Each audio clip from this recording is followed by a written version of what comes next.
Assalamualaikum warahmatullahi wabarakatuh. Subuh-subuh, alhamdulillah kita buat video ini untuk menanggapi videonya Abu Aslam. Kayaknya ini orang baru saya lihat. Mungkin baru lulus, jenggotnya saja juga sudah mulai tumbuh. Semakin panjang jenggotnya, semakin banyak dolarnya. Permasalahan-permasalahan seperti ini itu sudah dibahas sejak dulu. Ini adalah masalah furu'iyah. Kiai-kiai dulu sudah sering ditanya dan menjawab. Dari masalah kunut, dari masalah tahlilan, dari masalah ziarah kubur, itu semuanya sudah pernah dijawab. Dan berdasarkan hadis, mereka ya biasa baru lulus untuk menaikkan status dia dan untuk store kalau dia sudah melaksanakan tugas, dia harus menyampaikan. Semakin menggebu-gebu dia menyampaikan kayak gini, kayak ya sini siapa tuh Abu Aslam, itu semakin tinggi itu bayarannya. Saya punya teman satu alma mater, nggak usah tak sebutkan orangnya, karena sama saya itu sangat dekat. Ya, dia tidak pernah berdakwah kayak Abu Aslam dan lain-lainnya itu. Dia lebih memilih kerja di kantornya yang mengirimi mereka uang itu, rekeningnya itu mentransfer itu wis karena dia ini baru cokol jenggote, baru lulus, dia masih dalam tahap training untuk menaikkan rekeningnya dia biar agak besar. Ya harus gitu, setor video, setor kalau dia sudah menyampaikan bid'ah. Lucu, 1000 hadis pun, 1000 dalil pun kita katakan kepada mereka, mereka tidak mau kok. Mereka tidak menerima. Ya sudahlah, ini masalah furu'iyah. Kalau mau pakai silakan, kalau enggak ya silakan. Ada ulama masing-masing. Ya, semuanya ada hujahnya. Kullun ya'tamidu ala dalilihi. Ya, semuanya itu berkeyakinan, beriktimat ada hadisnya masing-masing. Ada dalil Quran, ada dalil hadis, yang semuanya itu dimodifikasi oleh para aulia wali songo yang masuk ke Indonesia. Kita memang istilahnya wali songo itu saya kira orang-orang hebat, wali-wali hebat. Pertama kali memasukkan Islam ke Indonesia ini tidak memerangi budaya-budaya yang ada di Nusantara. Metode mereka ini para wali songo sangat ramah. Semuanya waktu itu beragama Buddha, beragama Hindu. Wali songo memasuki mereka, memasukkan Islam kepada mereka itu melalui budaya, tidak merusak budaya. Yang katanya ada yang pernah cerita, budaya tahlil itu dari Hindu atau dari Buddha. Kalau memang iya, kenapa? Pintarnya, cerdasnya wali songo itu, budaya itu tidak dihilangkan, tidak diperangi. Tapi wali songo itu memodifikasi, memasukkan kalimat-kalimat thayyibah di dalamnya. Ternyata dakwah itu efektif. Seandainya wali songo dengan brutal kayak Abu Aslam, dakwahnya seperti itu, bisa jadi Abu Aslam yang ditabrak, Abu Aslam yang diperangi balik oleh penduduk setempat. Pernah ada satu cerita ketika saya ngisi satu kesempatan untuk berceramah. Di akhir sesi ada sesi pertanyaan. Yang saya sampaikan ini masalah bab puasa. Tapi ternyata pertanyaannya ini aneh-aneh. Salah satunya adalah, Ustadz, bagaimana itu hukumnya ziarah kubur? Oke, saya paparkan dalil-dalilnya.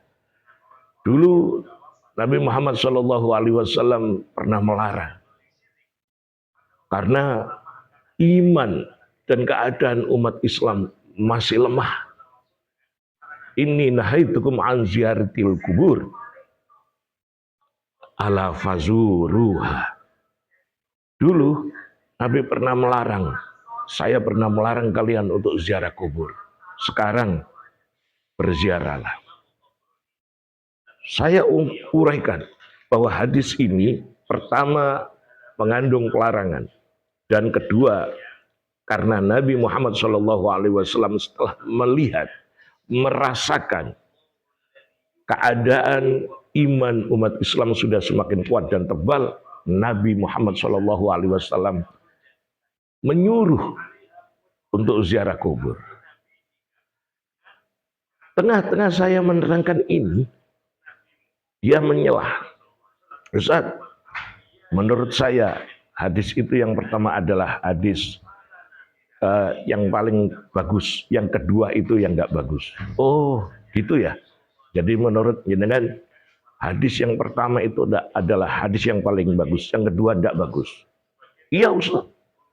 Oke. Bagaimana sekarang tentang nikah mut'ah?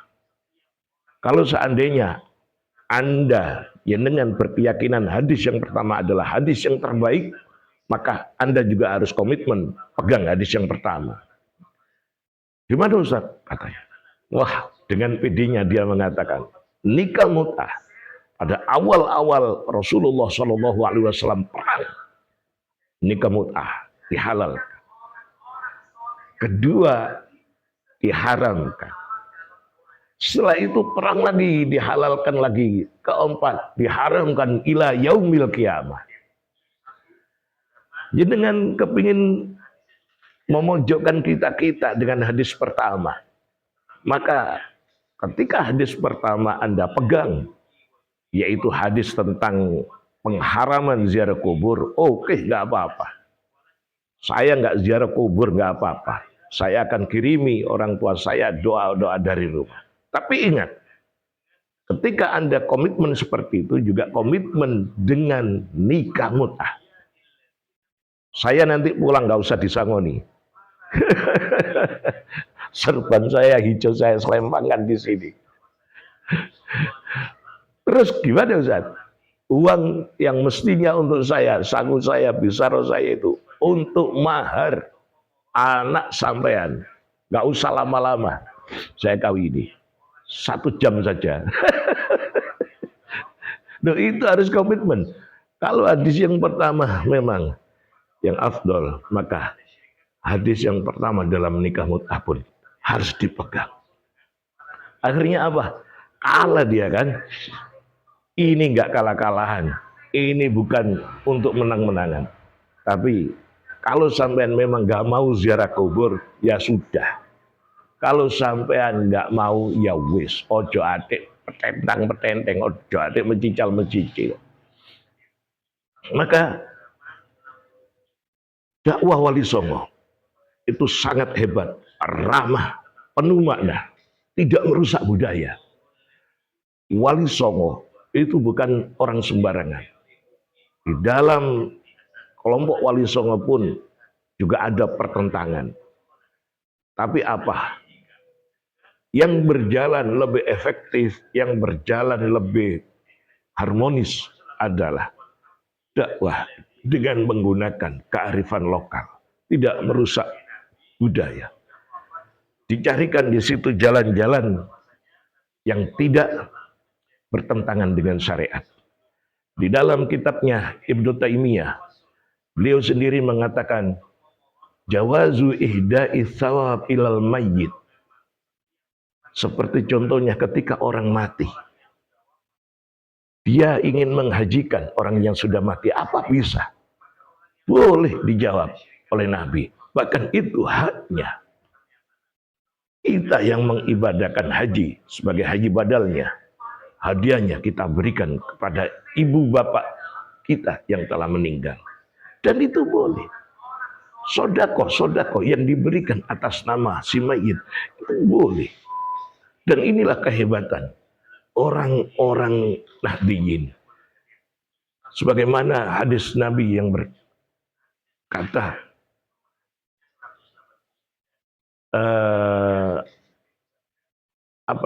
barang siapa yang paling banyak sholawatnya kepadaku adalah orang yang terdekat nanti. Orang yang banyak membaca sholawat adalah orang yang paling dekat kepadaku. Ini kepintaran kepandaian ulama-ulama memasukkan kalimat-kalimat thayyibah wal kalimut thayyibu yarfa'u. Dan kalimat-kalimat yang baik di dalam Quran ini diangkat oleh Allah, diterima oleh Allah Subhanahu wa taala. Apa yang dirisukan, apa yang diharamkan? Kalau memang itu tidak pernah dilakukan oleh Nabi, apa itu salah? Kalau Nabi tidak mengadakan tahlilan, karena dakwah beliau waktu itu nggak sempat mengurusi masalah-masalah begitu. Nabi itu sudah diperangi, bergerak saja diperangi, apalagi tahlilan. Sahabat itu juga gitu.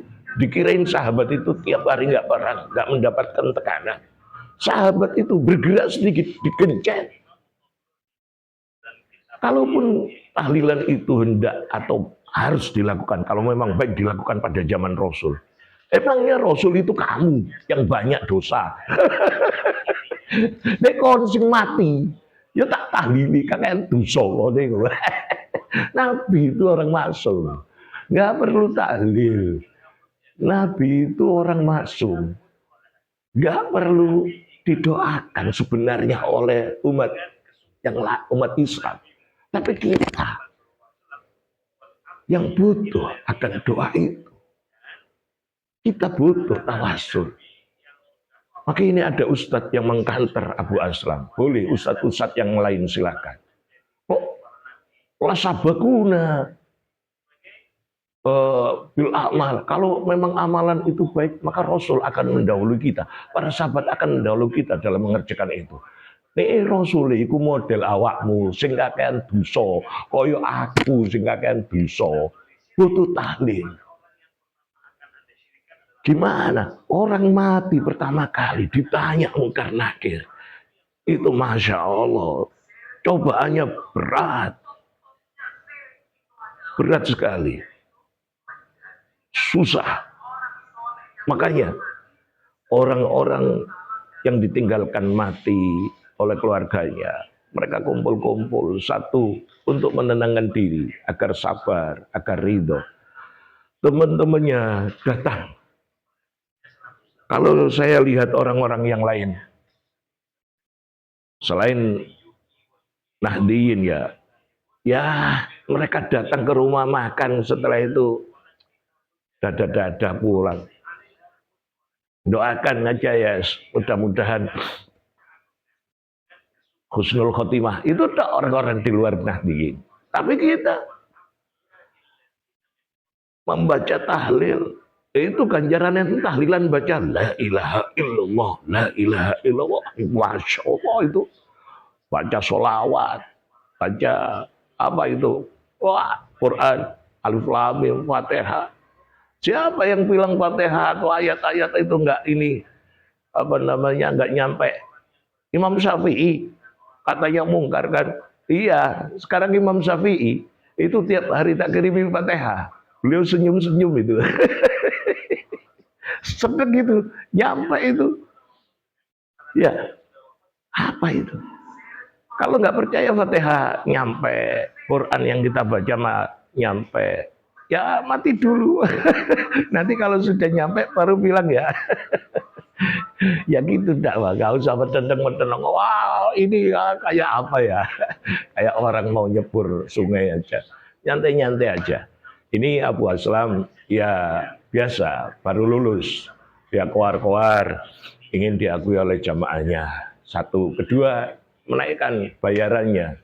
Bayarannya mungkin sekarang ini terasa masih sedikit. Ketika dia setor video, dia koar-koar, naik $100, $200, sampai $1.500. Ada itu. Tapi ini saya dipesan diwanti-wanti, ojo ngomong yo, ojo ngomong. Ini ini gak ente gak tak kandani yo iya beres Ustaz. Tapi suatu saat ya tak kayak senjata, kayak ngelawan ya untuk kayak gini-gini ini. Kayak kita ini ya bertahan dengan amalia-amalia yang ada di NU yang telah diajarkan oleh leluhur kita, sesepuh kita, maka kita bersyukur. Ada ulama-ulama seperti Wali Songo, ada kiai-kiai yang berkarakter seperti Wali Songo, yang jembar dodoi, yang tidak, muncrat-muncrat itu nih, yang tidak muluk-muluk ngomongnya, haram, bid'ah. Nah, nek ngono tok ya, wong-wong gak ngarah mlebu Islam. Kita ini berdakwah dengan lemah lembut, mengikuti, kita giring, kita giring. Mereka ini banyak sekali yang tidak bisa sholat, ya kita giring sedikit-sedikit. Ada orang yang nggak ngerti sama sekali, akhirnya tertarik dengan Islam. Oh, kumpul-kumpul, oh orang Islam rukun, oh orang Islam ini, gitu. Akhirnya mereka masuk Islam. Banyak jalan menuju Islam. Tampilkan Islam yang rahmatan lil alamin. Enak gitu loh. Silakan memanjangkan jenggot, asal jenggot itu pantas untuk kamu. Pelihara jenggotmu. Tapi ketika kamu pantas memakainya. Rasulullah tidak mengajari kamu berjenggot tapi kamu bodoh. Rasulullah tidak mengajari kamu berjenggot tapi jenggotnya morat-marit ketera angin. Rasulullah mengajari kita untuk ganteng, gagah, tidak menjelekkan diri kita sendiri. Innallaha jamilun yuhibbul jamal. Maka ketika kita melihat orang yang seperti ini, dia hanya pakai nama samaran Abu Aslam, Abu Junaidi, Abu Ghifari, orangnya penakut sebenarnya. Ya, ini anak yang baru kemarin, mungkin baru lulus S1-nya, baru lulus doktornya, baru lulus S3-nya, profesornya. Ya, gitu. Banyak dakwah Islam untuk menaikkan rating kamu, tapi nggak harus kamu tiap hari membid'ah-bid'ahkan saudara kamu. Maka ketika ada saudara sebelah dibid'ah-bid'ahkan gara-gara bikin shop di masjid itu dibid'ah-bid'ahkan, tak bilangin, Ustaz, kalau saya tiap hari, bid'ah itu makanan saya setiap hari, ibarat makan gitu kerupuk. Orang NU wis warek di bid'ah-bid'ahno. Wong NU wis kelempoken di bid'ah-bid'ahno. Sampean baru di bid'ahno sekali bikin shop. Orang-orang yang tinggal di masjidnya langsung diusir. Ngusirnya itu disiram kayu. Pidato. Kita sudah biasa di bid'ah-bid'ahkan. Kalau nggak mau bid'ah, ojo urip. Mik yang sampean pakai itu bid'ah. Semuanya yang sampean pakai itu bid'ah. Kullu bid'atin dolalah wa kullu dolalatin finar. Ya nar. Iku kopi iku ya bid'ah. Iku apa sing dipakai mik, itu yang dipakai nyuting ya bid'ah. Oke. Ini mudah-mudahan kita tercerahkan, tidak saling menghujat, tidak saling kon rokok. Ini kon rokok lo kabeh. Terus warga iku sapa sing nggoni? Kon nggoni dhewe ya kakean. Ya semuanya umat Islam akan masuk surga. Umat Muhammad akan masuk surga. Proses masuk surga itu yang susah. Ono sing setahun ndok neraka, ono sing 10 tahun ndok neraka, ono sing 100 tahun ndok neraka. Lah kita berharap mudah-mudahan Allah ini memberikan kita rahmat.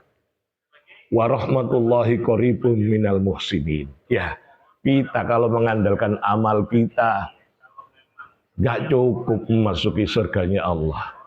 Kita kalau mengandalkan ceramah kita, apalagi membid'ah-bid'ahkan, sampean sholat, sampean puasa, saudara sampean hina-hina, sampean gini, logrok kabeh, udah mbak logrok jenggoti sampean.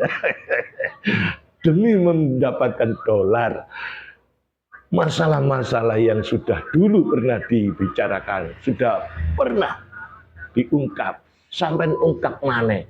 Kau no kerjaan cak. Ini masalah furu tidak akan pernah habis dan tidak akan pernah berhenti. Sampai ini ibaratnya ikut dalan iku belok-belok gini. Orang lewat itu sudah pernah kejeglok. Sampean kok ngikuti lagi. Iku sing salah sopo. Itu jalan sudah pernah dilewati para ulama dan mereka baik-baik saja. Sampai mengikuti jalan itu kejeglok sampai. Ya, maka nyantai-nyantai aja lah dalam berdakwah. Jangan nanti sampai kate lapo. Nantang-nantang yuk kate lapo Wis ikut dewi kudu wis bener dewi kudu tak sampean. Wah lah caca pinter kaitan kok ngono. Ilmu sampean iki lho, sak jerone apa, sak dhuwure apa. Wong nek wis tambah dhuwur ilmune iku gak kakean omong. Kaya aku kene kakean omong, ilmuku jek cetek kan. Ketika saya berbicara bahasa Arab, ada guru saya yang hebat sekali. Ustadz, kalau begini bagaimana? Oh betul, ini ada dalilnya. Kalau begini Ustadz, hunaka insanun yatakallamu bil lughatil arabiyyati fasih. Itu tak takakno ya benar, benar. Saya kasih pernyataan lagi, hunaka maujud insan yatakallam bil lughatil arabiyyah. Betul. Duh, saya heran. Memang orang pintar itu ada saja dalilnya. Lah, ketika orang ini berkata begini, orang ini ilmunya kurang, cetek. Maka kalau dia benar, dia pintar, dia akan mencari dalil-dalil. Oh, ulama-ulama itu begini. Oh, ulama-ulama itu begini. Gak rugi cak sampai belajar nang luar negeri. Podo-podo tahu cak belajarin nang luar negeri. Tapi ojo radikal. Nek digawe radikal-radikalan. Kene ya luwih radikal cak saja deh ya. Potongane wis koyo sarip. Mudah-mudahan kita cerdas. Salam waras, salam Indonesia maju. Wassalamualaikum warahmatullahi wabarakatuh.